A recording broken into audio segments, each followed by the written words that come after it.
Hey folks, it's Brian. We got to play RQG tonight. Yes. One of my players wasn't able to start on time and thought he'd have to shut down earlier, just because he's got other stuff going on. But we ended actually running all the way to midnight. So we did spend a significant amount of time just discussing things in general. I brought up the issue that I've got with fetches, and having read through the bestiary again and through the shaman fetch relationship deal in the blue book, you know, spirits can sense power.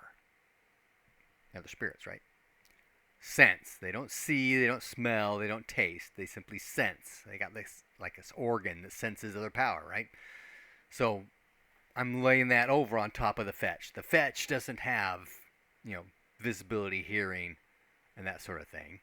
It can sense power. And I went over with the shaman player again about, okay, this is what we're doing. This is the range where you can sense power. You get this much closer, and you can sense more things about that power. And in the process of actually doing all that and discussing, okay, well, one of my other players, one of my um, lead players, had to take a couple of business phone calls, and so he was out a lot at the beginning. And so they're kind of experimenting with different stuff. Okay, so fetch on the spirit plane out to, it's got power of 11, so out to 110 meters can sense power, right? 110 meters, yeah, it can sense power and stuff like that out there. And the shaman says, okay, we'll go forward 100 meters and see what you can sense. And so he moves forward, and at that point, the fetch was able to actually sense and actually got close enough to determine certain things that there is in this area some darkness spirits and some spider spirits, some of which are more than 5 over, that kind of thing. Most of them aren't, but there are a couple that are. And then Fetch came back, discussed with the shaman. We also talked about this whole spirit speech distance thing too. Now in the blue book, it talks about how when a fetch possesses the shaman's body, and the shaman is in the spirit world, they're in constant communication. Oh, okay. Does the reverse of that, is that true as well? I'm thinking not. It's because the fetch is in the shaman's body, and the shaman has a connection to his body, that's able to happen. That's how I'm thinking of it in my head. So, in order for the shaman to communicate with the fetch and give directions and that kind of thing, you've got to get within that spirit speech range. Let me discuss that. So for the previous scenario, go over, go up, look a look, come back to what you see. It was just taking a little bit more time because they come back and tell me what you see, kind of thing. Everything else essentially still worked. But now I wanted him to go across and check out this underground level, go through that tunnel thing. And he goes in there, and I had to bring up that it's essentially second sight we're using here, and second sight can be blocked by material objects, right? So Spirit goes in there. He does detect something in there. Power is within our range, plus or minus 5. But just one. And he was not able to determine any runic associations. You know what? I'm thinking, oh, wrong book. Because it didn't get to spirit combat range, but it did get pretty close, and I just don't know if... Okay, runic association, affiliation, spirit speech... No, you have to be in contact to get power, intelligence, and charisma. I never got in contact, but I got within spirit speech and runic affinity range, and it didn't have any runic affinities. And so, it's a discussion. People have runic associations. Well, if it's below 50, it can't really tell that. But who's got below 50 in anything, right? They'll have something generally at 60 and something, right? So they kind of figure it must be some kind of an animal.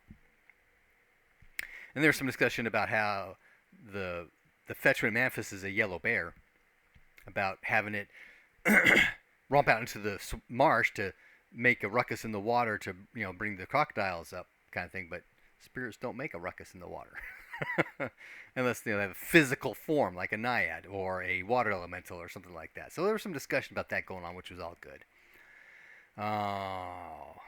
But then one of the players was getting antsy. Let's do something. Let's do something. We only play once a fortnight. Let's do something. But then that got a little confusion on, okay, what are we really here for? And what are we doing? And what's our mission? And so I jumped in and gave a real quick synopsis of, okay, Queen Leek asked you to check out what's going on with caravans between Two Sisters and Runegate, because something's happening up there. Go check it out. Find what's going on.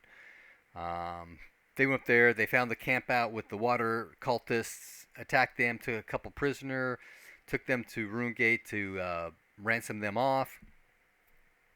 Found out from one of them that there's this fortress on the tributary to the secondary off of the creek north of Round Top. Round Top's not right.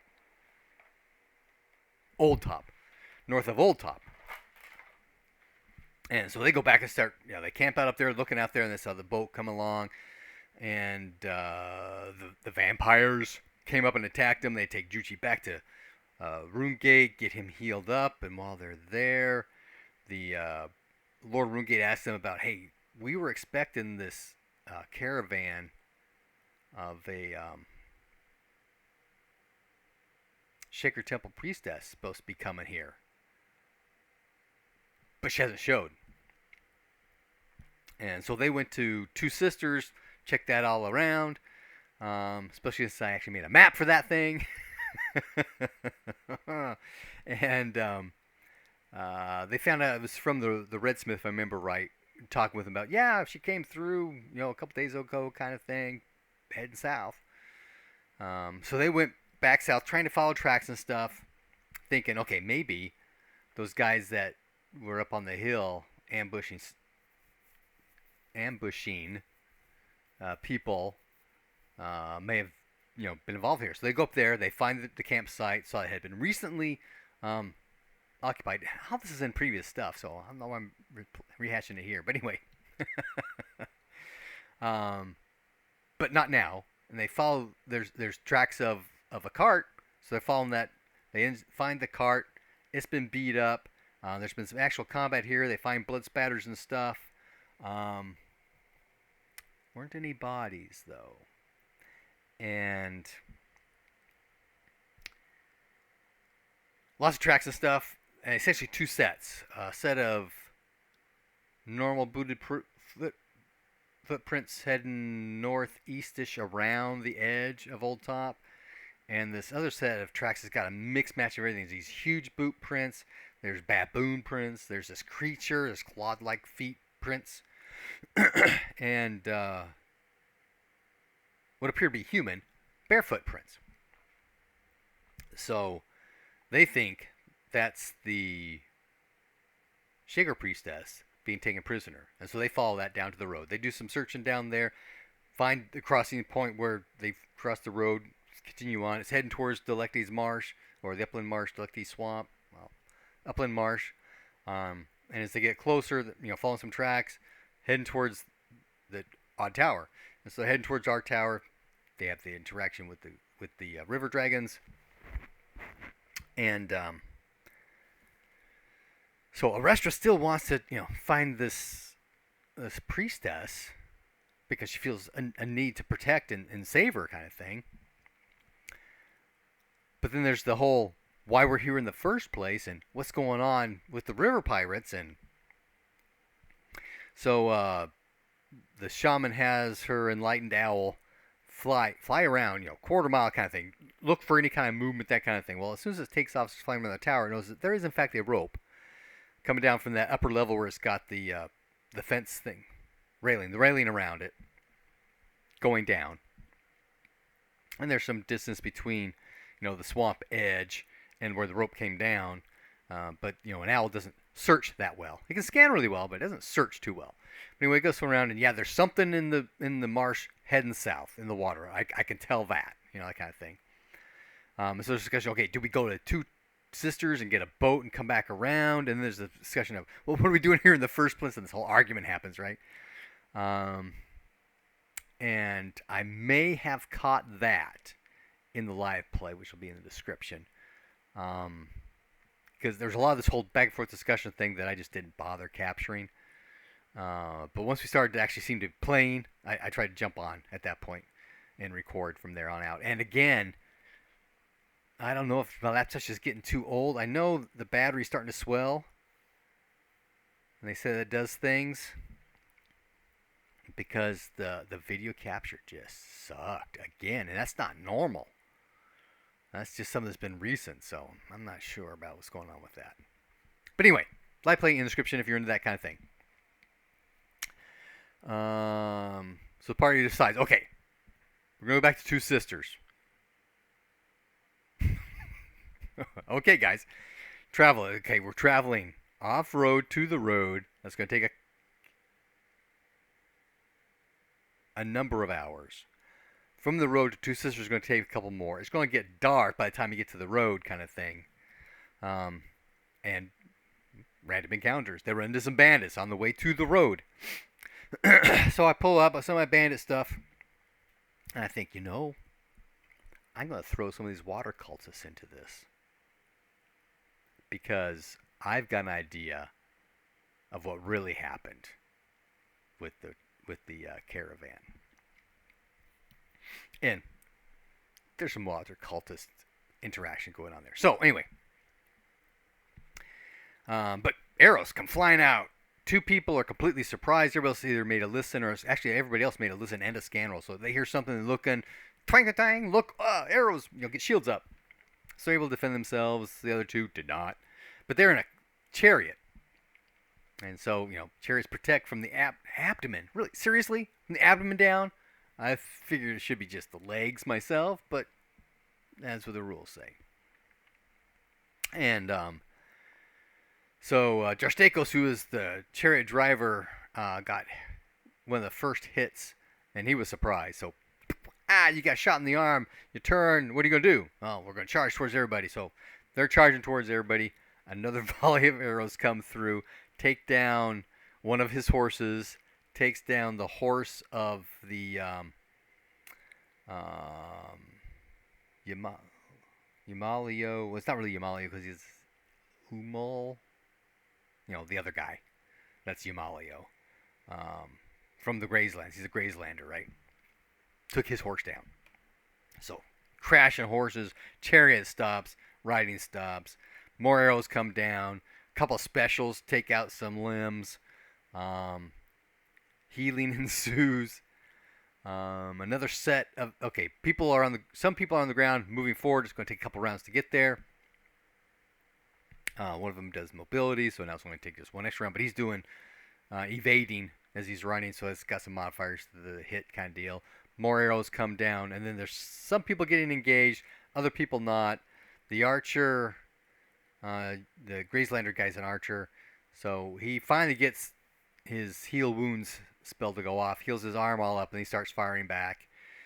Miriam, the shaman, is in the cart of the chariot doing sling stones. Her owl is flying around doing vigor on people, and she's trying to get her fetch to manifest so they can move forward and engage in spirit combat with bad guys.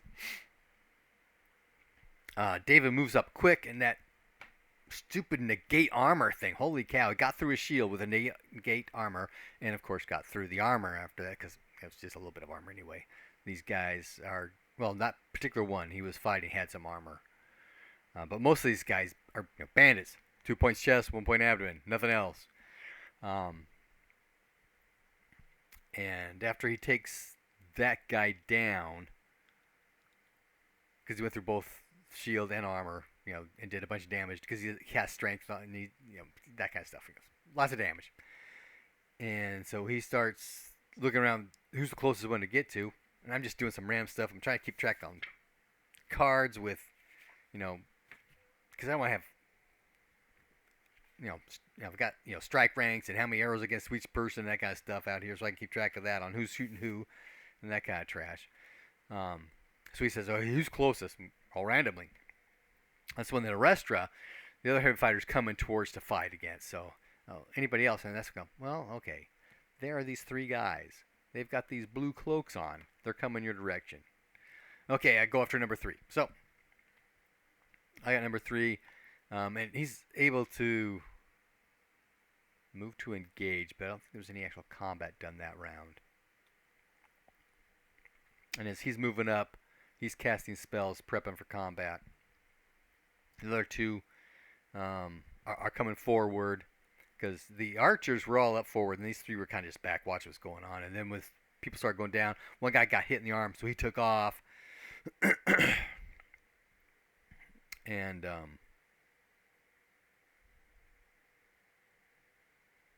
some more are going to have to flee. I got to do this flee thing, because once you start taking off running from combat, all out flee, it's hard to chase those guys down. Not impossible, but it's hard. So I gotta figure out some way to get mechanics involved with that. But anyway, so we did like 3 melee rounds worth of combat for that like 2 hours worth of play.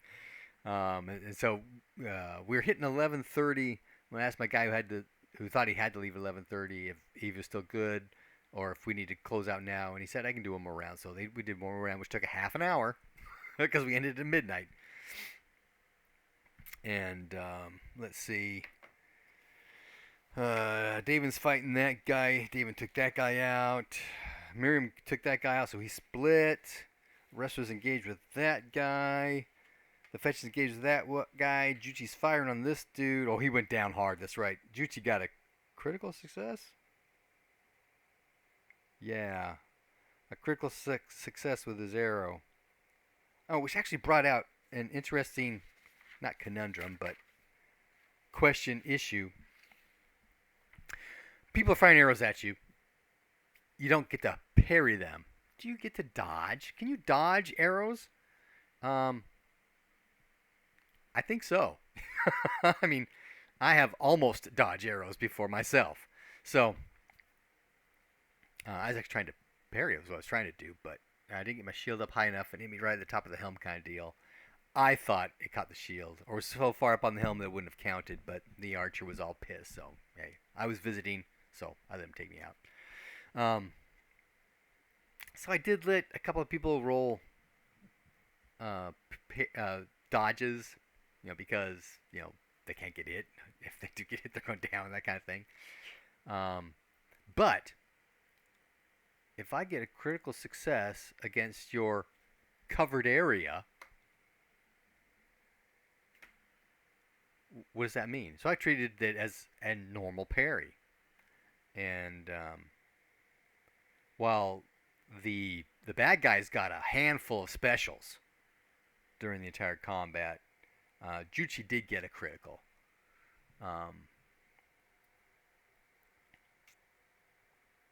But it was actually the guy's right arm, so it didn't count because he was covering his arm plus chest and abdomen kind of thing, right? Probably should head and chest, but it is what it is. So, but that's an issue, right? If you do a special attack against a normal parry, then the damage according to the rules as written, do all that damage to the shield and all that damage to the location. I personally just split it, most going into the shield, the rest going through to the location.